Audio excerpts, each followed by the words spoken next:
Welcome to the Revenue Rewired podcast, hosted by StringCan Interactive's visionary CEO, Jay Feitlinger, and no-nonsense COO, Sarah Shepard.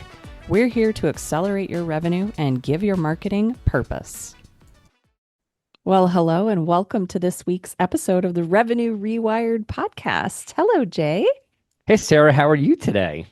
I'm so good. I'm so excited to talk about this topic because I have so many good stories, and we're like in the throes of some things that we want to share with you all. But um, we want to talk about why cold email isn't dead. And you and I thought, oh man, this could be controversial. It has a lot behind it, which we'll unpack. But we were talking about following up and how it can be harassment as a subject line. Like follow up is a little excessive, and the more your sales team hands out those just checking in, how's it going? Did you miss my last email? I think my last email got deleted. The faster your prospects tune out. But this isn't about ghosting. It's about training people to ignore you, which is, how cold email is dying that kind of slow death. And I think this could be a power tool if you use it in the right way.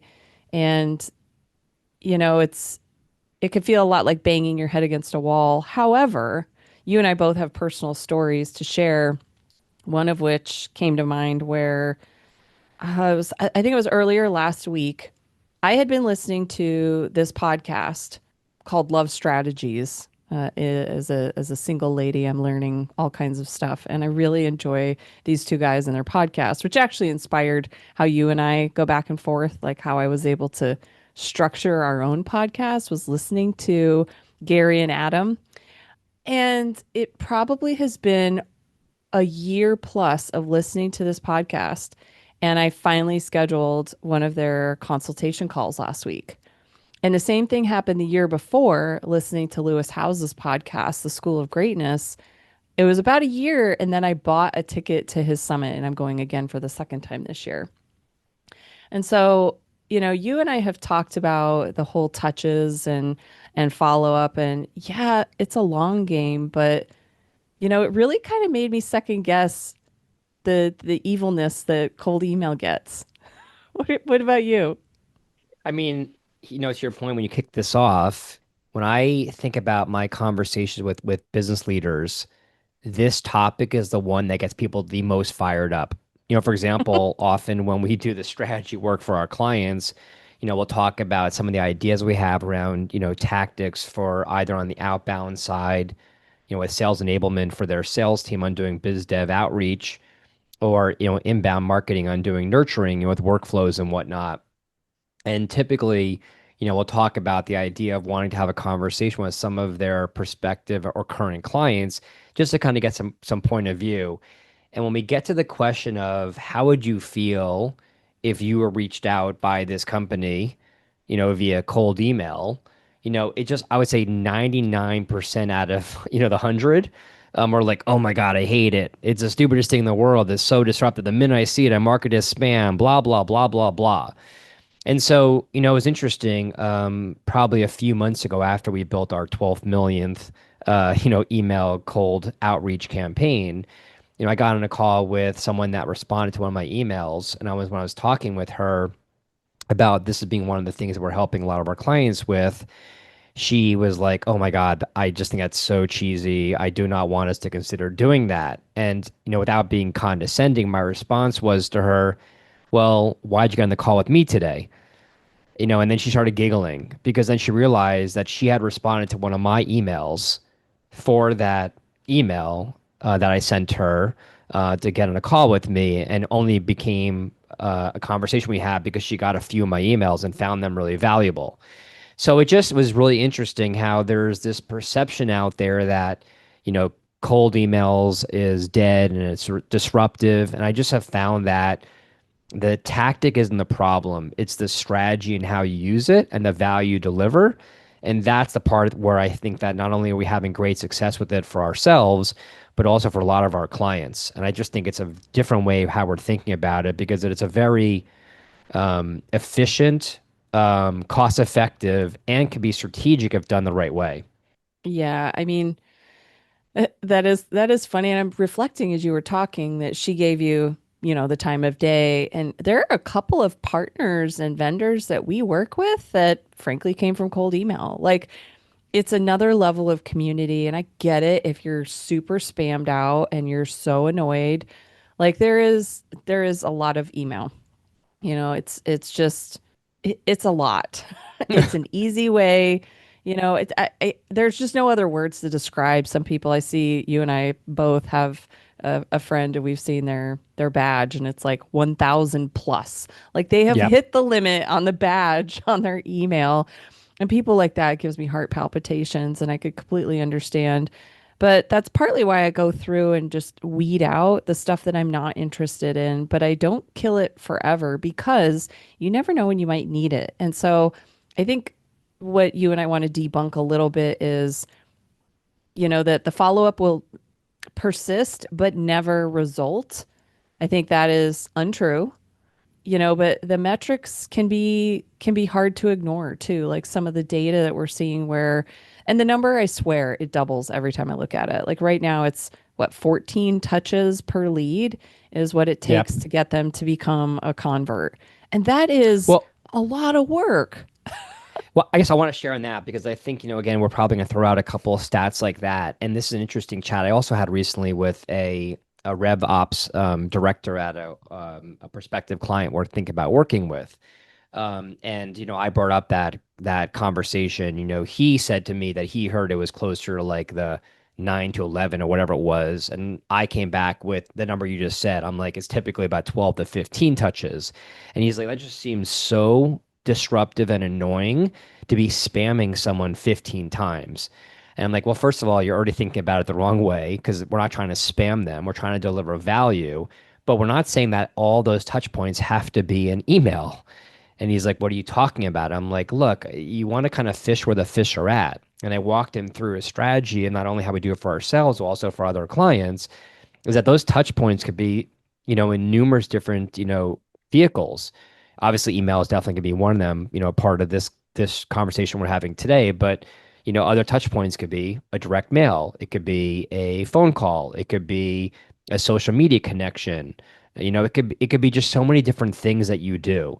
And so I just think it's really all about, being strategic on how you're leveraging these touch points and then spacing them out in a way so that it's of value to them. And you know what?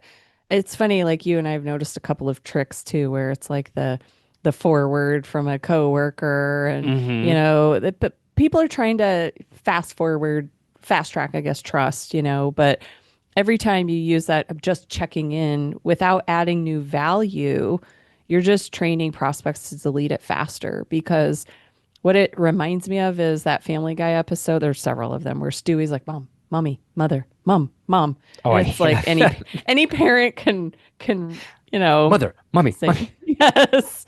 I remember that. That Now was it's stuck in awesome. everyone's head today, but Seriously. that's what it feels like, and so without adding anything new, the follow up is just a follow up on an email. It's not like continuing to add. To me, that's not really a touch point that's providing any value. It's not. And it's your point, like, we've done a couple like email, workflow or sequence audits, and again, and there are things that we see that we're immediately like, okay, that is immediately going to be a red flag to your point that people are going to more less likely want to respond to you. But also, not only is the human side, but also the email platform side where they are trying to give a better user experience to their clients, everything from Outlook to Gmail. And if you do a lot of these like spammy keywords, often they'll end up in the spam box. And so I think you really want to think about that. But there are just some flags that I often notice, like I hate, as the just checking in or a friendly reminder. Like just unnecessary words are being used, and then I'm still getting the stupid, you haven't replied to my last 15 emails, and it must be one of these three things. And the third thing is like, you fell off a cruise and were eaten by alligators or something stupid like that. I just think the gimmicky stuff, I think really has a very small time and place for it. I think if you cut right to it and deliver value, again, I'm just going to keep saying that over and over again on this episode. That's where I see some amazing results. Oh, I love the ones that accuse me of like something, guess Yep. this isn't a priority for you. And I'm like, oh, wow, that is Okay. definitely okay. You're going to gaslight me into getting your Yep. business. Like So and sorry, this is what's gonna be the funny final is, email from you. and then it never is, Yeah, it's which of all about like course. tone.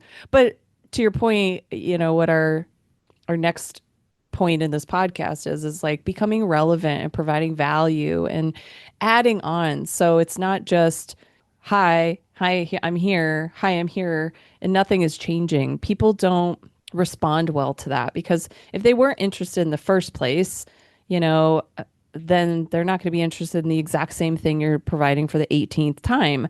And this is where I think email has two parts. One is it's a long game, play the long game, be consistent, offer increasing value, like ladder the value. And then the other piece is look at your metrics.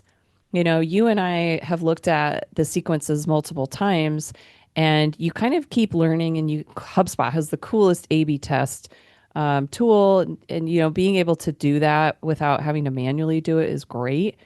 But that's part of it too, is look at your short-term metrics for the long game and try to like find the sweet spot in the middle. And I know that's just one way to go about it, but I think email it can have a very myopic view with a lot of marketers or even clients or companies, but it has so much potential because it's such a powerful tool that most people are only using it in its most basic level, that it has a bad rap because of that. Yeah, and I think, taking one step back, where we've seen the most success with this, and again, I know it adds a little bit more of time, but if you're going to invest the energy, because this can get pretty time consuming, even if you use, AI tools to automate a lot of this to help you with a scale perspective. But, I'm amazed at how many organizations just take what they hear from like, someone on their team, and then they write these, 4 paragraph, vomitorium emails, and then they're surprised that no one's responding to it. And I think again, I think the part that I'm really proud of us that we do a really good job with is we really take our time to do our due diligence on identifying the ideal client they want to go after, customizing it and personalizing it by title. So that way, then the pain points are extremely relevant to those people, and then we just really invest the energy on making it timely and customized. And so simple things like, okay, if step one is going to be is engage with them on LinkedIn, the amount of data available about people from a public records perspective can be leveraged in a really healthy way. Referencing, hey, I saw, that you commented on this post that I also was engaged with. I loved your, perspective. And again, you obviously want to be sincere, but I think it's a really, creative way of how you warm things up. And the way I like to talk about this or think about this is similar when you go to like, a conference. Like we're heading to the inbound conference here, for HubSpot, and obviously there's a lot of people there, and it's a lot of networking. And when I think about how I go up to some complete stranger and start striking up a conversation and avoiding all the stupid fluff like, hey, the weather. I think there's a lot of, smarts around how you would handle that networking side. I think emails, kind of the same way, but even more disruptive sometimes if again done the wrong way. And so I think again there it's really smart about doing the strategy work up front and identifying the ideal client and then what their true pain points and motivations are, and then customizing everything you do around the touch points to deliver them value. And that is where I think back to your point on the metrics. I'll think back to when we started doing a lot of this for ourselves before we started recommending it to our clients a couple years ago. And we were getting, I don't know, a 2 to 3% click-through rate, which is still not bad from an email perspective metrics.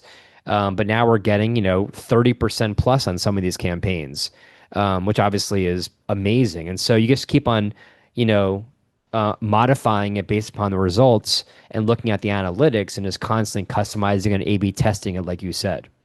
Yeah, and I think that's where AI has the most potential too. We've talked about this. It's probably been a while, but the data that's available in creating customization is not going to be a nice to have. It's going to be an expectation, I think, of people. Like, you have enough information about me. You should already know all this, which they're not wrong. If you're doing all the work and they're giving you that information, like use it, figure out how to fast forward them through their touch points to create more value.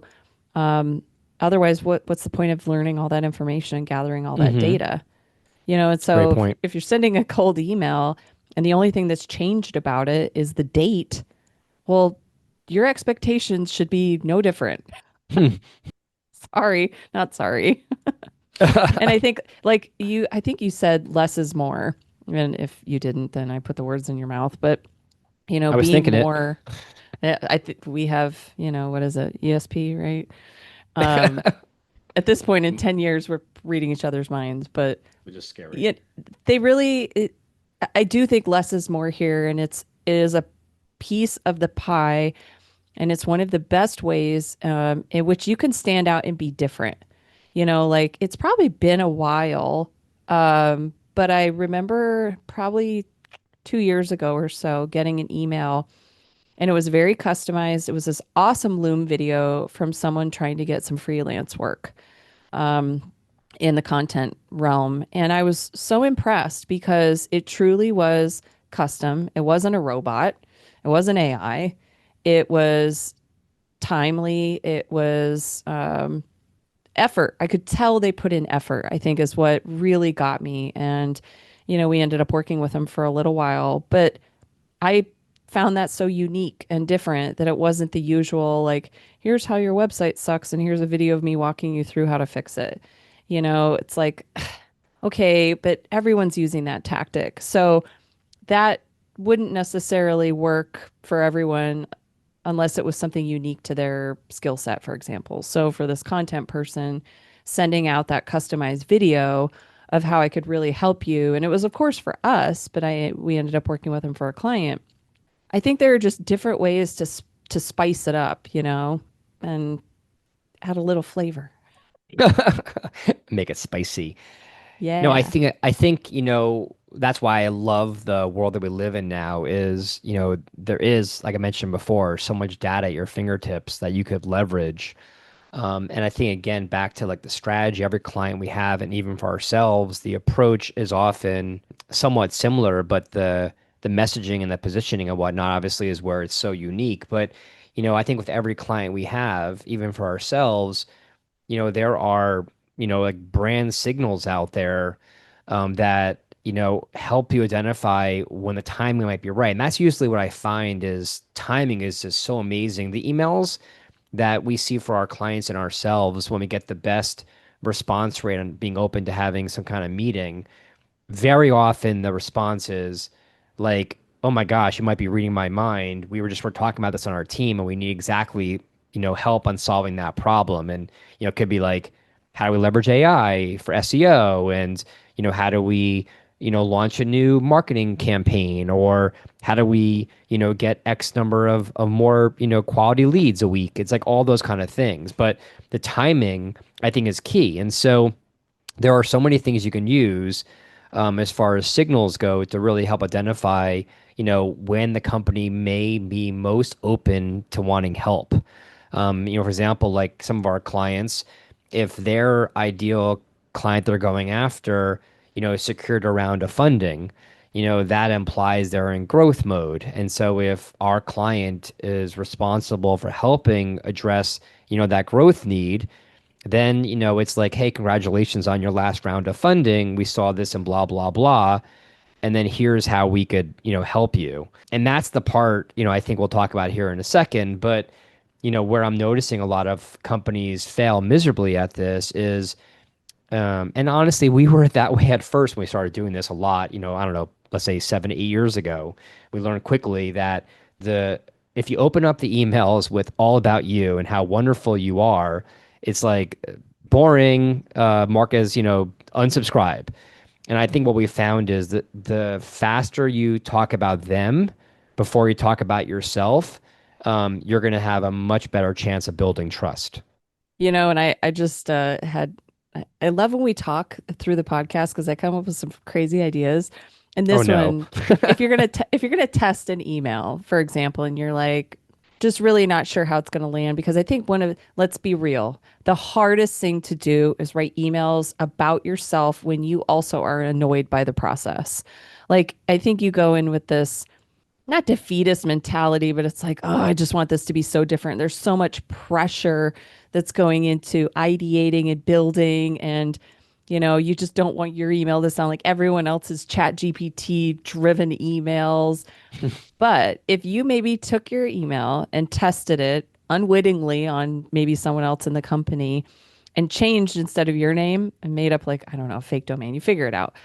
And it's coming from your competitor, how would you feel about that email? Would that blow your mind? Would you be I like, love oh, that idea. wow? Like I think part of the trick here from marketers is to take yourself out of the equation and force a way to look at it differently. Like if you got that email, would you click on it? Saying you weren't part of the experience here, but what emails get you to click? What gets you to convert? And obviously some of the things I described earlier are very different personal, not business related experiences. But even on the business side of things, there's one partner we work with that I think it's been maybe over a year, cold email, absolutely love working with them. Would have never found them. And I think they emailed you.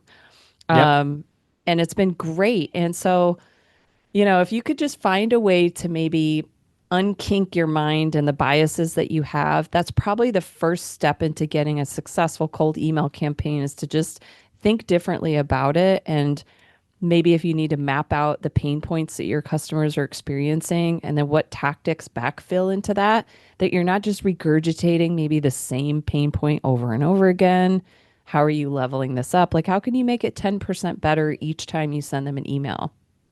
I really love that idea, and I think we should do more of that. But it got me thinking, one of the values, obviously, of hiring an external partner, which a lot of our clients tell us this, and I think what you just said validated that is, when we present back, through all of our audits of what we found their obstacles or opportunities are, and what we're going to need to do to address their goals.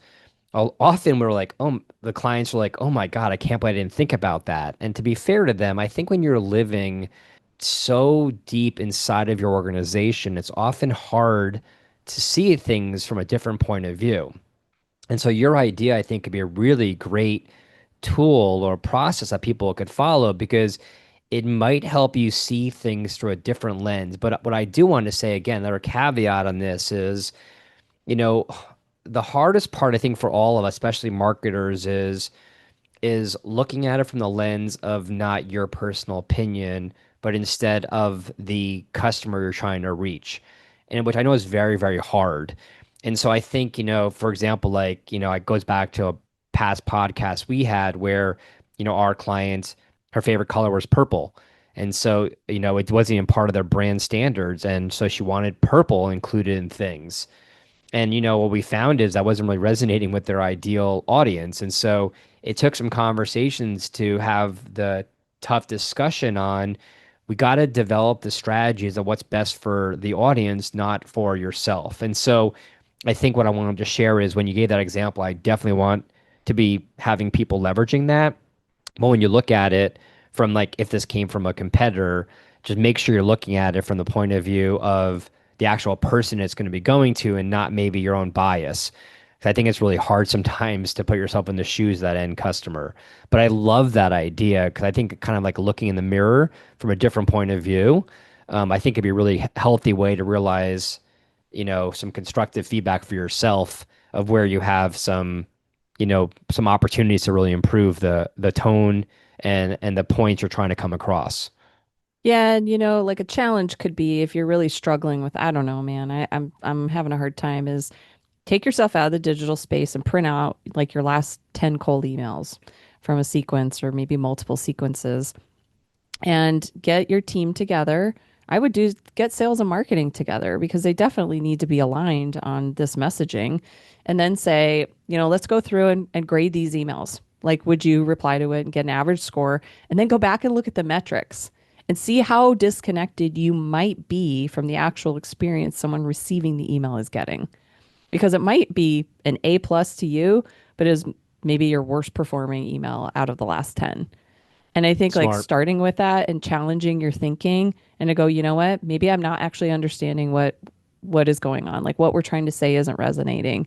And get some facts with it instead of just trying to like maybe use just the metrics and then you're rebuilding everything, but you don't actually know what to change. I think that's the hardest part is you keep rebuilding, but you're not seeing any impact.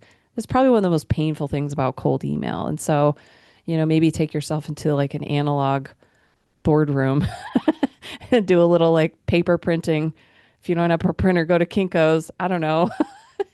I mean, I love that idea. I think it's a really smart way to get people involved because again, people have different perspectives, but again, it's a hard thing to do, and I think you can kind of overanalyze some of this stuff. And I think at some point, I love when you made that comment earlier about the A/B testing.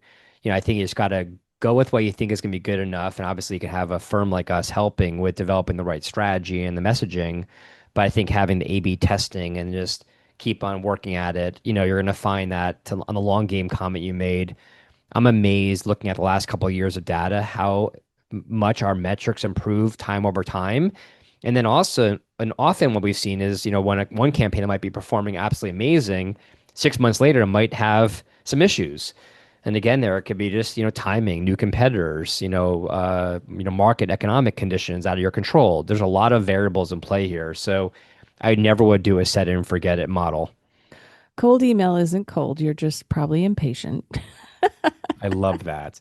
I think again to kind of wrap this one up, I think the kind of going full circle here when I kind of talked about that a little bit about, obviously we were very leading. We do not believe that, cold email is dead. We just believe that it's not being done the right way. And, again, a lot of our clients would be like, well, we tried it in the past and no one ever responded.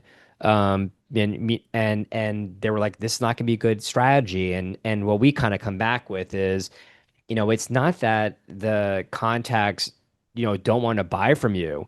They just feel like the messaging you're communicating feels like they're going to be wasting their time. And so I think just the whole point, we're kind of wrapping this up is I mentioned the word value numerous times, but if you can't look in the mirror and maybe using your, printing out, 10 emails and having your team kind of debating it, but if you can't look at every email and be like, this email provides some useful value and our thought, kind of point of view on it, then do not send it. Because again, no one needs more nonsense and the cheesy is a 1, 2, or 3 why you aren't responding to me. I only respond to the emails that are timely and relevant and personalized. And if you do that the right way, this can be scaled. I love that. Well, thank you, Jay. This was another lovely episode of the Revenue Rewired podcast. And I'll leave it there and hope you guys have a great rest of your week. And we'll catch you next week. Thanks, everyone. Thanks for tuning in to the Revenue Rewired podcast. Send us your questions to podcast@stringcaninteractive.com and follow us for more insights to drive your business forward.